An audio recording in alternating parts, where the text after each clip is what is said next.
Brothers and sisters in faith, tomorrow will be the stage for something that has been silently prepared for many months, and the visionary Mirjana received such an urgent message that it could no longer be postponed.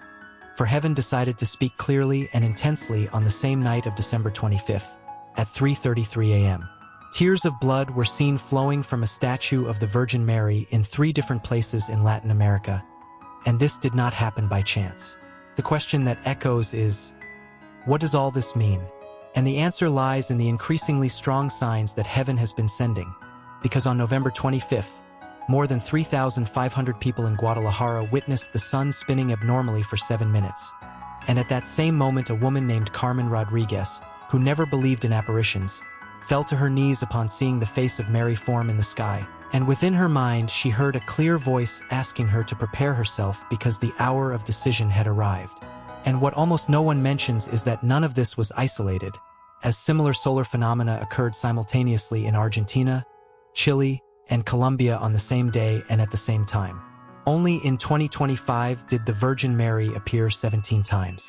In each of these manifestations, she mentioned a specific date, February 4th, 2026. This date, which many misunderstood, marks what she calls the awakening of consciences. Perhaps you are wondering what this has to do with you, the listener. According to the messages received in Medjugorje, starting tomorrow, 3 signs will begin to manifest. The first is not something visible, but something internal. Millions of people worldwide will feel what Mary describes as a ray of light piercing the darkest night of the soul. It will not be something seen with the eyes, but felt in the conscience, as each person will suddenly and undeniably perceive the true state of their relationship with God, without external judgments, but with an inner clarity impossible to ignore. Those who have prepared their hearts in prayer will feel a profound peace and a silent certainty of divine protection, while those who have remained spiritually asleep will feel restlessness, an inner alert, a call that awakens. Mary was clear in saying that this is not punishment but mercy, the last call before something even greater begins to reveal itself. The second sign will come, not a division of hatred but of choice, for each soul will need to decide whether to follow the path of light or remain in the shadows, and this decision can no longer be postponed because the time of comfortable neutrality is coming to an end. Just look at the world today, where churches in Latin America report a drastic drop in attendance and where most young people admit not to having prayed even once in the last month. These numbers are not just cold data but symptoms of a profound spiritual crisis that heaven can no longer ignore. Then the third sign will come, the most decisive, the seal of protection. For, according to Mirjana, those who respond to this awakening will receive an invisible but real seal on their souls, not through their own merits or extraordinary deeds, but through a simple and sincere act of total surrender to God. This seal will be protection during the difficult times that are approaching, because what is to come cannot be prevented by human force, nor by politics, nor by technology. The world does not suffer from a lack of God's love, but because hearts have turned away from truth, humility, and obedience to the divine will. Wars are rising, violence against one another grows, and creation itself groans as in labor pains. These are not random events, but consequences of a humanity that wanted to occupy God's place. Therefore, when Mary appears weeping tears of blood, she does not threaten. She weeps like a mother who sees her children walking towards danger and calls them one last time to return, for there is still time. But now that time is no longer measured in years, but in hours. The manifestation on Christmas morning was not symbolic. 3 countries, 3 witnesses who never met saw exactly the same scene at the same time. Real tears of blood, touched, photographed, analyzed, and confirmed as human blood of type O, the same as the Shroud of Turin.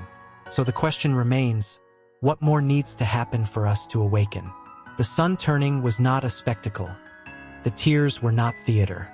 Tomorrow does not mark the end of the world, but the beginning of a profound purification of consciences, something intimate and personal, where each soul will face the truth of itself. The righteous will find peace, the lost will feel restlessness, and all, without exception, will be called to a choice that will touch eternity. And the message remains the same in all apparitions. Return to prayer. Seek sincere repentance and consecrate your lives, your homes, and your families to the Immaculate Heart of Mary and my beloved children. Keep in your hearts the profound meaning of February 4th, not as an ordinary date, but as an inner milestone, a time granted by God's mercy for a return to his arms. It is not a return born of fear, but of awareness. It is not born of pain, but of the love that still calls you, even when you silently distance yourselves. On this day, many will feel a gentle unease in their soul, like one awakening from a long sleep. This call does not come to accuse, but to strengthen. God does not call you because you are weak, but because he desires to make you firmer in faith, more attentive to his presence, and less bound to the illusions of this passing world. My children, conversion is not merely changing outward paths, but allowing the heart to be touched and transformed. It is recognizing that, amidst distractions, haste, and the hardening of the soul, God's grace has never ceased to seek you, calls you in silence, in the anxieties of the heart, in moments when you perceive that something is missing, even when everything seems complete. Understand, this call is an act of love. The grace of God has reached you repeatedly, even when you were indifferent. It does not force, it does not impose, but it persists with infinite patience. How many of you feel this gentle weight in your chest, this desire to start again, this longing to be different, more faithful, more truthful? This is grace at work. The return to God's arms is also a return to true strength. Outside of him, man deceives himself, thinking he is strong, but inwardly he is exhausted. In God, even fragility finds meaning, and faith becomes a shield against the confusions and hardships of these times. Therefore, my children, do not harden your hearts. Listen to this call. Allow this day to be a point of inner decision, a step towards the light, a silent yes that changes everything. God calls you because there is still much to accomplish in your lives, and because his love has not given up on you. I accompany you with tenderness, always leading you closer to the heart of my Son. Do not fear the return. In him lies the peace that the world cannot give, and the faith that will sustain you in all the days to come. February 4th presents itself as an inner sign, a time marked not on the calendars of the world, but in the depths of the soul. It is a day when many will be touched by a silent, yet insistent call, inviting you to return to the arms of God, from where you should never have strayed. This return does not happen all at once, nor is it built with empty gestures. It begins when the heart recognizes how far it has strayed, when the soul realizes that it has allowed itself to be hardened by pain, distractions, pride, or fear. God does not call you to humiliate you, my children, but to lift you up, to restore to you the strength that is lost when one walks far from the truth. In this time, many of you carry invisible weariness, smiles on the outside, but anxieties on the inside. You seek answers in so many places, and yet you feel an emptiness that nothing fills. It is precisely there that the grace of God acts. She makes no noise. She does not impose herself violently. She approaches like a gentle light that reveals what needs to be transformed. You are called to conversion and understand well what this means. It is not just about abandoning obvious errors, but about allowing God to be the center of your life again. Conversion is changing the direction of the heart. It is ceasing to live only for oneself, for one's own desires and will, and making room for the divine will to guide your steps. My children, how many of you live as if you were strong, but are wounded inside? How many believe they can walk alone, while their souls weaken day by day? The return to God's arms is the return to true strength, the kind that does not depend on circumstances, nor breaks before trials. This call happens because the times demand firmer hearts, more deeply rooted faith, and more vigilant souls. The world offers quick promises, but exacts a high price: the loss of peace, hope, and truth. God, however, calls you to a faith that sustains, illuminates, and protects even when everything around seems confusing. On February 4th, many will feel a desire to start over, even without knowing why.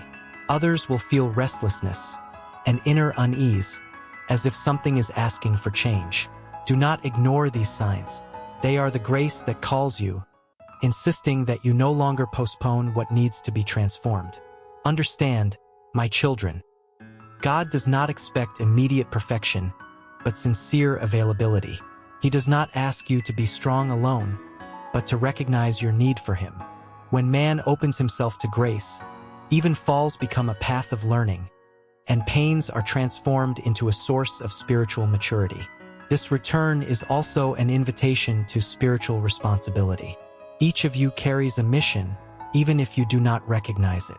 When you distance yourselves from God, this mission weakens. When you draw closer, it flourishes and reaches other hearts. Your conversion transforms not only your own lives, but touches entire families, entire environments, realities you cannot even imagine. Do not be afraid to leave behind what separates you from the light. What God takes away is never to impoverish you, but to liberate you. What seems like loss is, in truth, a path to healing. God's grace not only calls, it sustains, restores, and renews. Therefore, my children, embrace this time with seriousness and humility. Silence your hearts, observe your attitudes, choices, and intentions. Ask yourselves sincerely if you are living according to the truth or merely following the flow of the world. The return to God's arms is always possible, but it requires courage to recognize one's own estrangement. I accompany you with constant love. I never abandon you, even when you feel lost. My desire is to lead you to the light, strengthen your faith, and prepare your hearts to remain steadfast whatever happens. Do not resist the grace that calls you. She is the greatest sign that God still waits for you, with infinite patience and boundless love. My beloved children, I speak to your hearts with the tenderness of a mother who watches her children walk through difficult times. Pray, my children, not to feed fear, but so that you do not get lost. Prayer sustains when confusion tries to dominate the mind, and keeps the soul firm when everything around seems to crumble. He who prays remains standing, even when the world is in turmoil. Seek with sincerity the grace of God. It is the shelter that does not break, the light that does not go out, the strength that does not depend on circumstances. Many seek security in human structures, in empty promises and in fleeting solutions, but only divine grace reaches the deepest part of the being and restores what the world cannot touch. My children, you see how wars arise, how conflicts spread, how creation groans in natural disasters. All this does not happen without leaving marks on the heart humanity. Many harden their hearts, others despair, still others turn away from God, believing that He has fallen silent. But listen carefully, God has not turned away. It is the human heart that has become distracted, closed, and allowed itself to be led by pride and indifference. To pray is to remain vigilant. It is to not allow the violence of the world to take root within you. It is to protect your heart against hatred, hopelessness, and spiritual coldness. When you stop praying, you open invisible breaches through which discouragement, confusion, and the loss of meaning in life enter. Do not let yourselves be overcome by the noise of the news or by the panic that spreads so easily. Evil is strengthened when it finds hearts empty of faith. Therefore, I tell you, seek the grace of God every day, for it will teach you to discern, to remain firm, and not to be swept away by the current of this time. My children, these signs that you see are not only external events. They are also an inner calling, a call to conversion, to vigilance, to a sincere return to God. The world suffers because many have forgotten truth, love, and spiritual responsibility. Where God is left aside, chaos finds room to grow. Do not think you are too small to resist all this. Sincere faith, even simple faith, has great power. A heart that trusts in God becomes a refuge of peace in the midst of the storm. A soul that seeks divine grace is not lost, even when going through dark days. I ask you as a mother, take care of your spiritual life. Do not neglect inner silence, attentive listening, and the constant search for God. Prayer keeps you united to heaven and prevents despair from dominating your steps. He who prays does not walk alone. He who prays is not easily lost. Remain steadfast, my children. Do not allow the wars of the world to become wars within you. Preserve the faith, strengthen your hearts, and trust in God's mercy. I am with you, interceding, supporting, and guiding each one of you closer to the light, so that, even in difficult times, you may not lose the path that leads to true life. Pray, my children, that you may not lose yourselves amidst the confusion of these times. Prayer is not escape, it is permanence. It is not weakness, it is strength. When you pray, even in simplicity, your soul is anchored in God and is not carried away by the winds of despair. Seek with perseverance the grace of God, for it is what sustains you when everything seems unstable. Many have walked supported only by human certainties, by fragile promises, by securities that quickly crumble. Grace, however, does not fail. It acts in secret, corrects the heart, strengthens the spirit, and restores clarity to those who feel confused and weary. My children, you see how wars arise, how conflicts spread among nations, how hatred finds space where love has been forgotten. You also see creation trembling in natural disasters, signs of a world wounded by a lack of balance, respect, and responsibility. All of this weighs on the human soul and tries to lead many to fear, revolt, or indifference. But listen carefully. The greatest danger lies not only in what happens outside, but also in what can happen within you. When the heart closes, when faith weakens, when prayer is set aside, man begins to lose himself even when seemingly safe. That is why I insistently ask you, do not abandon the spiritual life, do not neglect dialogue with God. To pray is to keep the flame alive when everything around seems dark. It is to learn to look at events with discernment and not just with fear. It is to allow God to govern your thoughts, your decisions, and your attitudes. A heart that prays is not dominated by hatred, nor does it feed on the violence that the world spreads. My children, many ask where God is in the face of wars and disasters. I tell you with sorrow and truth, God remains present, but many have expelled him from their choices, their consciences, and their homes. Where God is forgotten, man loses himself. Where prayer is abandoned, emptiness grows and evil finds space to act. Do not allow fear to govern your days. Fear paralyzes, confuses, and distances from trust. Faith, on the contrary, illuminates, strengthens, and guides. Even when you do not understand events, remain steadfast in seeking God's grace. It will teach you to weather the storms without losing direction. To pray is also to watch over one's own heart. It is to recognize one's own weaknesses, to ask for light so as not to fall into the traps of pride, coldness, and indifference. Many are scandalized by the evil of the world, but they do not realize how small daily departures weaken the soul. Prayer restores, heals, and rebuilds what is silently broken. My children, these times call for vigilant souls, not sleeping hearts. They ask for living faith, not just repeated words. They ask for sincere conversion, not religious appearances. God desires to enter your lives again, your homes, your decisions, and the door through which he enters is prayer made with humility and trust. Do not think that you are incapable of resisting the weight of these days. A heart united to God becomes a refuge of peace amidst chaos. A soul that seeks divine grace learns to remain serene even when the world is in turmoil. It is not the absence of pain, but the presence of meaning. I walk with you, my children. I do not abandon you. I do not forget you. I do not turn away from your sorrows. My request is simple and insistent. Pray, seek God's grace, remain steadfast. Do not let the wars of the world become wars within you.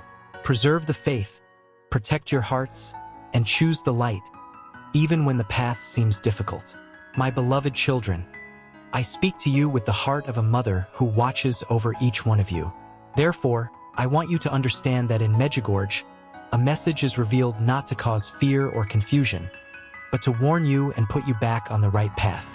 Heaven speaks when it perceives that many are straying, when hearts are distracted, and when faith begins to weaken under the weight of the world. This message is not new in essence, my children. It is insistent because God's love does not give up. It is a call to conscience, to spiritual responsibility, to a sincere return to the truth. Medjugorje does not point to itself, but points to God, to the conversion of the heart, to a life lived with more depth and less superficiality. My children, The warning given to you is born of mercy. When a mother warns, it is not to condemn, but to protect. The world moves hurriedly, often without direction, and you see how confusion grows, how love cools, and how faith is treated with indifference. Therefore, heaven calls, so that you do not get lost, so that you do not stray from what truly sustains the soul. The revealed message is an invitation to inner righteousness. It is not enough to correct appearances. It is necessary to align the heart with God's will. Many call themselves believers, but live as if God were distant.